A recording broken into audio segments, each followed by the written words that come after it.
राधे राधे दोस्तों, हमारे चैनल में सभी लोगों का स्वागत है। आज के वीडियो में हम बात करेंगे कि पूर्णिमा के दिन चंद्रदेव की पूजा कैसे करते हैं। बहुत सारे माताएं इस व्रत को रखती है, कोई निर्जला रखते हैं तो कोई फलाहारी रखते हैं और कोई खाना खाकर सिर्फ पूजा करते हैं। लेकिन हर व्रत का एक विशेष महत्व होता है। पूर्णिमा का दिन किए जाने वाली चंद्रदेव की पूजा आपकी हर मनोकामनाओं को बहुत जल्दी पूरा कर देती है, ऐसी मान्यता है। इसीलिए इस व्रत का मान्यता भी बहुत ज़्यादा है। और इस व्रत में बहुत ज़्यादा सामान नहीं लगता है, लेकिन एक दो चीज़ें होती है जो बहुत खास होता है, उस बात को आपका ध्यान रखना चाहिए।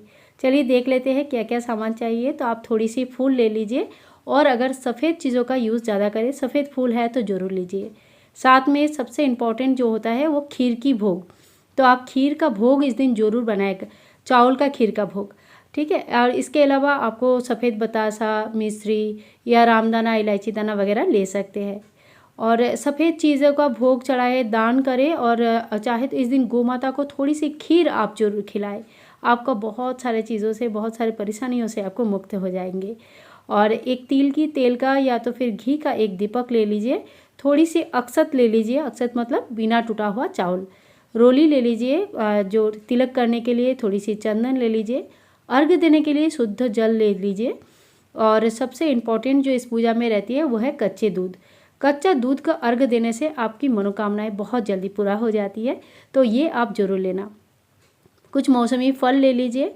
और कोई भी पूजा से पहले गणपति जी की पूजा होती है तो आप सुपारी ले सकते हैं गणपति जी के रूप में। मूर्ति है तो मूर्ति ले सकते हैं, फोटो ले सकते हैं, या सूक्ष्म रूप से आप मन ही मन उनको आह्वान करके पूजा करके फिर चंद्रदेव की पूजा कर सकते हैं, ठीक है। बस उनको याद तो करना ही है, और गणपति जी को उनकी पूजा पहले कर लेना है। चाहे आप मन में करो, चाहे आप डायरेक्टली मूर्ति रख के करो, उनकी पूजा के बाद ही किसी की भी पूजा होती है। धूप दीप इत्यादि ले लीजिए।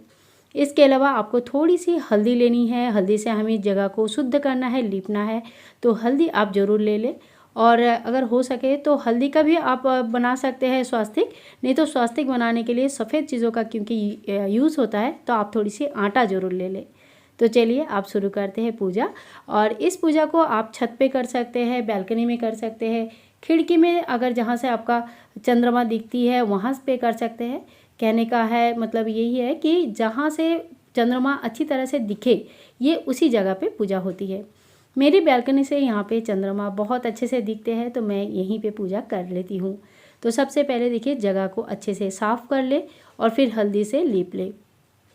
आप बढ़िया सा यहाँ पे कोई रंगोली वगैरह बना सकते हैं। रंगोली जो होता है ना, भगवान को आह्वान करने में, मतलब भगवान को बहुत पसंद होता है जब कोई चीज़ आप बढ़िया से सजाते हो। तो अगर आपको रंगोली देना आता है तो दे दीजिए, और नहीं आता है तो आप इस यहाँ पे, जैसे मैंने आटा से स्वास्तिक बना रही हूँ, इसी तरह से आप आटे से स्वास्तिक बनाए, पूर्ण स्वास्तिक बनाए। दोनों साइड में दो जो स्ट्रेट लाइन्स आते हैं उनके साथ, 4 डॉट्स के साथ। इसके पूरे एक महत्व है, कभी किसी वीडियो में बनाऊँगी। कहते हैं इसको पूर्ण स्वास्तिक, और यही बनाया करें। देखिए, इस व्रत को करने के लिए, ये व्रत ना मेनली माताएं रखते हैं अपने पुत्र संतान के लिए, उनको सर्वथा उन्नति के लिए। कभी उनका कभी पढ़ाई लिखाई के लिए, कभी जॉब नौकरी के लिए, या तो फिर कभी स्वास्थ्य संबंधित प्रॉब्लम के लिए भी इस व्रत को रखा जाता है। कहते हैं कि संपत्ति, धन संपत्ति के लिए भी इस व्रत को रखा जाता है, क्योंकि हमारा देखो, हम गृहस्थ जीवन यापन करते हैं, और लक्ष्मी संबंधित, संपत्ति संबंधित, समृद्धि संबंधित चीज़ें हमें हमेशा ही चाहिए रहता है, इच्छा मन में रहती है। तो मनोकामनाओं को पूर्ण करने वाली व्रत है ये, आप जरूर इस व्रत को करें। इसके बाद थोड़ी सी हम अक्षत देंगे। आसन अक्षत का या फूलों का आसन हमेशा दिया जाता है। तो अक्षत का आसन देने के बाद आप जो है ना, घी का या तिल का तेल का जो भी दीपक आपने प्रज्वलित किया है उनका स्थापना करें। दीपक का सबसे पहले पूजन होती है। आप इनमें टीका करें, फूल चढ़ाए, थोड़ी सी भोग चढ़ाए।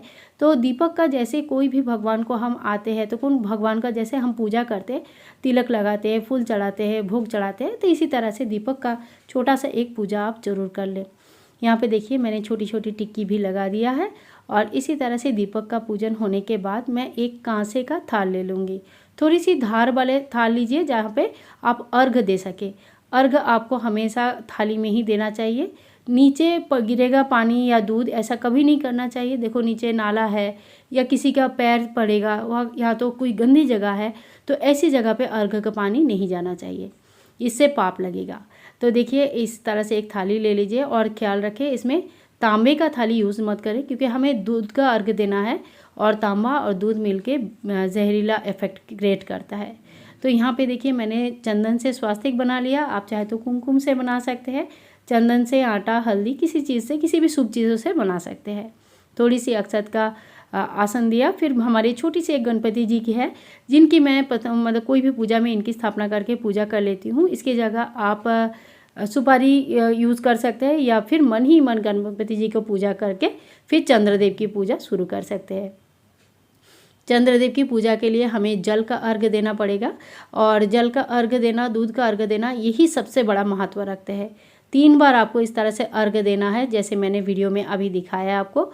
और अगर एक ही धार का अर्घ दे सकते हैं तो सबसे उत्तम रहता है। अर्घ हमेशा जब हम शिव जी पे जल चढ़ाते हैं, कि चंद्र भगवान को जल चढ़ाते हैं, सूर्य भगवान को जल चढ़ाते हैं, तो एक ही धार का होना बहुत अच्छा माना जाता है। करना भी चाहिए, कोशिश करना चाहिए कि एक ही धार का हो।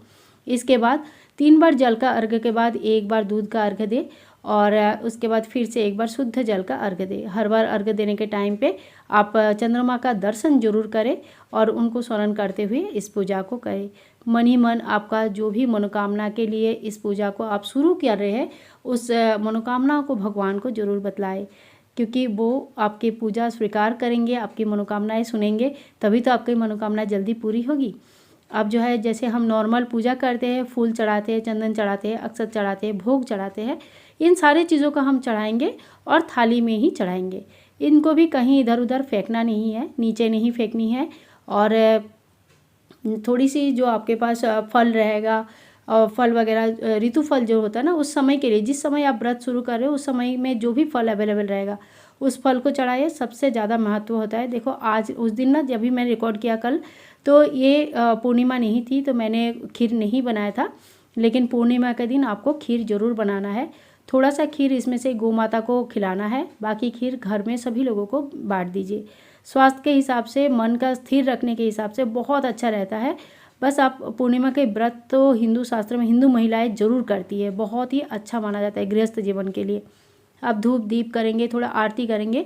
सबसे पहले गणपति जी की आरती कर ले, फिर चंद्रमा की आरती करें, चंद्रमा को दीप दिखाए। और क्योंकि रात की पूजा है तो हमें दीपदान जरूर करनी चाहिए। देखिए सूर्यदेव की पूजा में तो हम दीपदान नहीं कर सकते, वो खुद ही हमें उजाला देते हैं, हम उनको क्या दीपदान करेंगे। लेकिन चंद्रमा का जो रात की पूजा होती है ना, उसमें दीपदान सूर्य उदय के पहले और सूर्यास्त के बाद जो भी पूजा होते हैं उसमें दीपदान की जाती है। तो आप जो है ना, दीपदान जरूर करें। और इस जल को, फल को क्या करना है तो चलो वो भी बता देती हूँ। ये जो जल है, इसी जल को आप सबसे पहले तो भगवान जी, अगर आपने स्थापना किया है, उन भगवान जी को अपने अपने स्थान पे पूजा के बाद बैठा दीजिए, जहाँ पे भी आप रखते हैं। और ये जो जल है, ये पेड़ पौधे में, गमले में डाल दीजिए, थोड़ा थोड़ा करके डालिए। और जो फल है, ये आप चाहे तो गोमाता को खिला सकते हैं, नहीं तो आप घर के बाकी सारे मेंबर में प्रसाद स्वरूप बांट के खा सकते हैं। इतना टाइम तक ये दीपक जलती रहेगी, उतना टाइम तक आप दीपक को यहीं जलने दीजिए। बाद में जब ठंडा हो जाएगा तो आप दीपक को धो के फिर अपने पूजा स्थल में रख सकते हैं। तो इसी तरह से देखो, ये फूल जो है ये खाद बन जाती है, तो इनको गमले में रख सकते हैं। तो सारी चीज़ों का क्या करना है मैंने आपको बता दिया है। इस दिन जो पूरा निर्जला उपवास कर सकते हैं, फल खा के उपवास कर सकते हैं, फलाहारी उपवास भी कर सकते हैं। अगर आपसे उपवास नहीं होती है तो आप जो सात्विक भोजन ग्रहण करके भी इस पूजा को कर सकते हैं। पूजा में जब तक पूजा नहीं होता है, नमक नहीं खाया जाता है। पूजा के बाद आप पूरी, सब्जी वगैरह जो भी घर पे बनता है वो सारे खाना खा सकते हैं। ध्यान रखें, लहसुन प्याज इस दिन नहीं खाया जाता है, तो लहसुन प्याज मत खाइए। कोई भी व्रत त्यौहार में लहसुन प्याज का त्याग करना पड़ता है, तो लहसुन प्याज का और तामसिक भोजन का त्याग करें, बासी खाना ना खाइए। और इस दिन जो पूजा करेंगे तो चंद्रमा के रोशनी में अगर हो सके तो खीर को 1 प्रहर तक रख दीजिए, और उसके बाद इनका सभी मेंबर में बांटे, तो ये स्वास्थ्य के लिए, आँखों के लिए, मन के लिए बहुत अच्छा रहता है। आज की वीडियो आप लोगों को कैसे लगा ज़रूर बताना, और अगर लाभकारी लगा, अच्छा लगा तो प्लीज़ लाइक करें, शेयर करें, और आपके कोई भी क्वेश्चन रहेगा तो जल्दी से टाइप करें, कोशिश करूँगी जल्दी से जल्दी आंसर देने के लिए। तो देखिए, ये जो पानी था, ये सारे पौधे में मैं थोड़े थोड़े करके डाला है, किसी भी एक पौधे में बहुत ज़्यादा पानी मैं नहीं डालती हूँ। तो इसी तरह से जो है ना, पानी पूरा डाल देंगे। और अक्षत वगैरह जो है ना, चिड़िया के लिए आप रख दीजिए। सवेरे चिड़िया आता है, खा के चले जाते हैं, तो ये एक तरफ से आपको चिड़िया को दान भी हो जाता है। तो इसी तरह से ये पूजा कंप्लीट होती है। बहुत ही सरल विधि से मैंने इस पूजा को आपको बताया है। आशा करती हूँ इस विधि से पूजा करने के बाद आपको भी बिल्कुल कोई समस्या नहीं होगी। कोई समस्या है तो आप लिखिए हमें, हम उसकी जवाब देंगे। मिलते हैं नेक्स्ट वीडियो में, तब तक के लिए सभी लोग बहुत अच्छे से रहिए। राधे राधे दोस्तों, राधे राधे।